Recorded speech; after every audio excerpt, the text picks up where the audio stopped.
বন্ধুরা, আমি আমার তারাপীঠ ব্লগের যে সেকেন্ড পার্ট, সেই পার্টে বলেছিলাম যে আমরা এভাবে মায়ের দর্শন করিনি, কিন্তু কোনোবার ফিরে আসিনি, মায়ের দর্শন থেকে বঞ্চিত হয়নি। কিন্তু আমরা যেভাবে দর্শন করেছি তোমাদেরকেও দেখাচ্ছি। আমরা মায়ের গর্ভগৃহে দাঁড়িয়ে থেকে মায়ের আরতি দেখেছি। মাকে শীতলী নিজে হাতে বানিয়ে নৈবেদ্য বানিয়ে মাকে নিবেদন করেছি। এইভাবে মায়ের গর্ভগৃহে দাঁড়িয়ে মায়ের অঞ্জলি দিয়েছি। আর কখনো এই সৌভাগ্য হবে কিনা জানি না। এখন নিয়ম অনেক রকম বদলে গেছে, প্রশাসনের হাতে অনেকটা চলে গিয়েছে, টাকা পয়সার ব্যাপার বেশি বেড়ে গিয়েছে। কিন্তু যে রূপ আমি মায়ের দেখেছি তা আমার সারা জীবন মনে থাকবে। এই ভিডিওটা তোমাদেরকে দেখিয়ে, তোমাদের সাথে শেয়ার করে তোমাদেরকেও মায়ের আরতি দেখার সুযোগ করে দিলাম।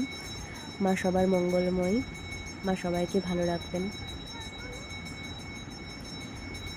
এর আগেও আমি এভাবে মায়ের পুজো দেখেছি। আমরা সেইবার গিয়ে মায়ের যে শিলারূপ, মায়ের যে শিলামূর্তি, সেটিও দর্শন করেছিলাম, কিন্তু ছবি তোলা বারণ ছিল। ওটি দর্শন করা খুব একটা সুখকর না। এই যে রূপ মায়ের আমরা এখন দেখছি, এই রূপ কিন্তু ওই শিলামূর্তিতেই এক কোণাও নেই। সেই শিলামূর্তিতে মা তারা মহাদেবকে তার স্তনপান করাচ্ছেন।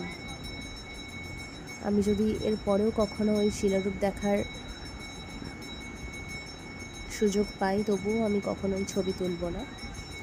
তোমরাও যদি কেউ কখনো সেই শিলারূপ দেখে থাকো, তোমরাও ছবি তুলবে না দয়া করে। আমরা মাকে এইভাবেই দেখেছি, এইভাবেই দেখে আসছি, আর এইভাবেই দেখতে পছন্দ করি।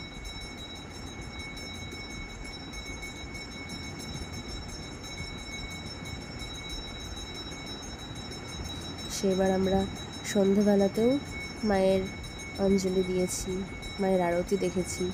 এইভাবে মায়ের গর্ভগৃহে অনেকক্ষণ দাঁড়িয়ে থেকে মায়ের পুজো দেখেছি। খুব কম সৌভাগ্যবান আছেন যাদের এরকমভাবে মা তারাকে দর্শন করার সুযোগ হয়েছে। আমরাও আর এইভাবে দর্শন করতে পারবো কিনা, আর সুযোগ পাবো কিনা জানা নেই। সবাই দেখুন। ধন্যবাদ।